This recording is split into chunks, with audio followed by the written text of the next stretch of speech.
Assalamualaikum warahmatullahi wabarakatuh. Nama saya Karissa Asnawatima dari kelas 11 IPS 3. Dalam video ini saya akan membahas mengenai suku Dayak. Sebelumnya, perlu diketahui bahwa pembuatan video ini bertujuan untuk memenuhi tugas mata pelajaran geografi tentang materi keberagaman budaya di Indonesia. Pertama, saya akan membahas mengenai peta persebaran suku Dayak. Jika dilihat dengan peta sekarang, suku Dayak ini tersebar di berbagai wilayah Kalimantan dan juga Malaysia. Nah, bisa dilihat dari yang pertama, Dayak Ngaju, yang ada di Kalimantan Tengah. Yang kedua, Dayak Apukayan, yang ada di Kalimantan Timur. Yang ketiga, Dayak Laut, terdapat di Malaysia. Yang keempat, Dayak Darat, yang ada di Kalimantan Barat. Yang kelima, Dayak Murut, yang ada di Malaysia juga. Yang keenam, Dayak Punan, yang ada di Kalimantan Timur. Lalu yang ketujuh, Dayak Otedanum, yang ada di Kalimantan Tengah. Suku Dayak merupakan sebuah suku di Indonesia yang mendiami wilayah pedalaman Kalimantan. Sebutan orang Dayak dalam bahasa Kalimantan artinya merupakan orang pedalaman. Nah, dari pengertian tersebut dapat disimpulkan bahwa kehidupan suku Dayak sangat jauh dari kehidupan kota. Lalu, dari pengertian tersebut tentunya terdapat suatu asal-usul. Nah, selanjutnya kita akan membahas mengenai sejarah suku Dayak. Konon, nenek moyang suku Dayak berasal dari suatu negeri yang bernama Yunan yang ada di wilayah Cina. Mereka merupakan keturunan dari keluarga kerajaan Cina yang mengalami kekalahan dalam peperangan, yang mana mereka mencoba mengamankan diri dengan berpindah tempat hingga sampailah di Pulau Kalimantan. Mereka merasa nyaman bertempat tinggal di pulau tersebut. Namun, ada trauma berat yang mereka rasakan setelah peperangan itu terjadi. Mereka pun enggan dan takut untuk bertemu dengan kelompok-kelompok masyarakat atau penduduk manapun. Mereka sangat khawatir bila peperangan akan terulang kembali, sehingga dapat menyebabkan suku mereka punah. Dari situlah para leluhur mereka membuat pantangan untuk tidak bertemu dengan kelompok manapun yang berbeda dari kelompok mereka. Kehidupan kelompok Dayak selama bertahun-tahun kemudian memiliki beberapa perkembangan. Beberapa anak suku dari suku Dayak sudah mau menjalin komunikasi dengan orang-orang yang berbeda dari kelompok mereka.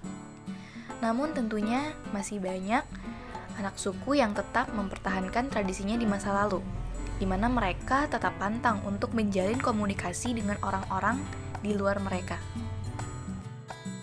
Nah, pengertian suku Dayak yang sebelumnya telah kita bahas mungkin berasal dari sejarah suku Dayak itu sendiri, di mana terdapat orang-orang yang berasal dari negeri Yunan yang memiliki rasa trauma pasca peperangan dan enggan untuk berkomunikasi dengan orang luar. Maka itulah mengapa suku Dayak disebut sebagai orang pedalaman. Ada pun hal yang tak kalah menarik dari sejarah suku Dayak, yaitu kebudayaannya. Suku Dayak memiliki berbagai unsur kebudayaan yang unik dan tentunya perlu kita ketahui. Yang pertama, sistem bahasa. Bahasa yang digunakan oleh suku Dayak ada dua, yaitu bahasa pengantar dan bahasa sehari-hari. Untuk bahasa pengantar, pastinya merupakan bahasa nasional, yaitu bahasa Indonesia. Jadi, untuk bahasa sehari-hari ini bergantung pada wilayahnya. Yang kedua, terdapat sistem religi. Mayoritas suku Dayak menganut agama Kaharingan. Agama Kaharingan ini diambil dari kata Danum Keharingan yang berarti air kehidupan. Yang ketiga, terdapat sistem kekerabatan. Sistem kekerabatan yang dianut oleh suku Dayak didasarkan pada prinsip keturunan ambilineal yang menghitungkan hubungan kekerabatan melalui laki-laki maupun wanita. Dalam sistem kekerabatan suku Dayak, terdapat berbagai upacara adat. Yang pertama, perkawinan. Proses tradisi pernikahan Dayak Ngaju dilangsungkan dengan berbagai tahap. Perkawinan adat ini disebut sebagai pengantin mandai. Yang kedua, kelahiran. Menurut tradisi di kalangan masyarakat Dayak, pada saat melahirkan biasanya diadakan upacara memukul gendang atau gimar dan kelentangan dalam nada khusus yang disebut domak. Yang ketiga, kematian.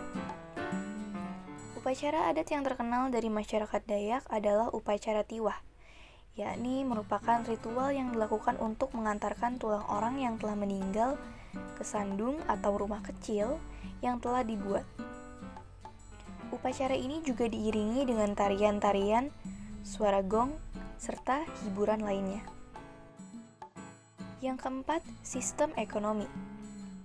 Perekonomian suku Dayak cukup maju.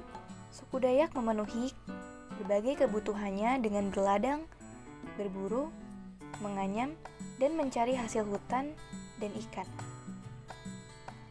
Yang kelima, sistem kesenian.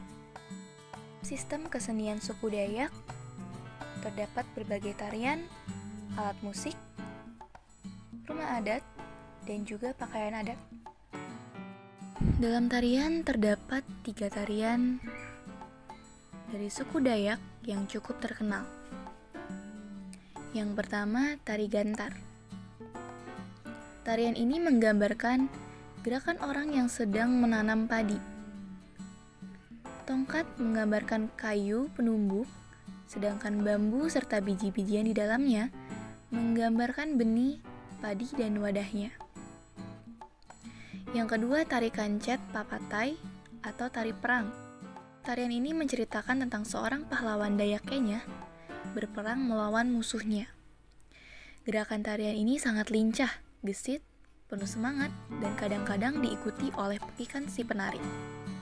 Yang ketiga, tari leleng. Tarian ini menceritakan seorang gadis bernama Utan Along yang akan dikawinkan secara paksa oleh orang tuanya dengan pemuda yang tak dicintainya.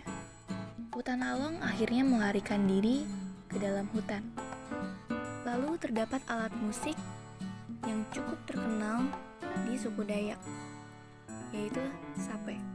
Sape dalam bahasa Dayak berarti memetik dengan jari. Sape ini terbuat dari kayu pilihan seperti kayu meranti atau kayu yang kuat dan tahan lama. Selain bentuknya yang unik, ciri khas alat musik ini dapat dilihat dari ukiran bermotif khas suku Dayak. Selanjutnya, rumah adat. Betang merupakan salah satu rumah adat yang ada di suku Dayak. Bagian bawah atau kolong rumah betang digunakan untuk bertendun dan menumbuk padi, dan biasanya rumah betang ini dihuni oleh kurang lebih 20 kepala keluarga. Rumah ini terdiri atas 6 kamar, antara lain untuk menyimpan alat-alat perang, kamar untuk pendidikan gadis, tempat sesajian, tempat upacara adat dan agama, tempat penginapan, dan ruang tamu.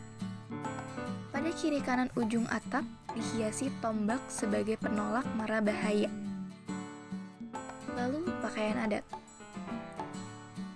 Pakaian adat di suku Dayak dibagi menjadi 2, yaitu terdapat pakaian adat untuk kaum laki-laki dan pakaian adat untuk kaum perempuan. Untuk laki-laki, pakaian adat dinamakan sapai sadak, sementara untuk pakaian wanita dinamakan dengan taam. Selanjutnya yang keenam, sistem perlengkapan hidup. Terdapat berbagai senjata khas suku Dayak yang masih terkenal hingga sekarang.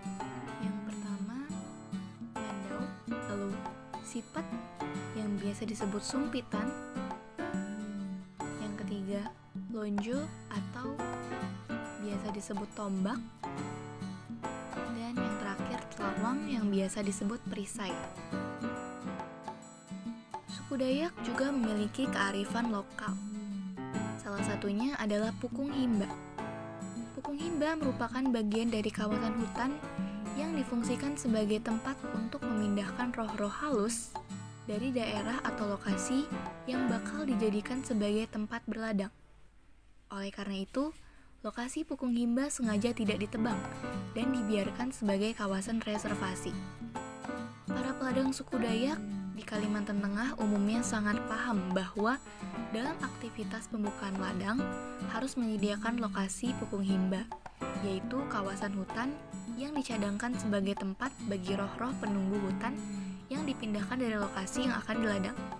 Tanda-tanda daerah yang dijadikan Pukung Himba biasanya berhutan lebat, terdapat pohon-pohon tua dengan diameter vegetasi kayu yang besar-besar, dan belum banyak terjamah oleh aktivitas manusia, serta banyak dihuni oleh satwa liar. Sekian mengenai suku Dayak yang bisa saya sampaikan. Mohon maaf bila ada salah kata ataupun salah informasi. Mohon untuk dimaklumi.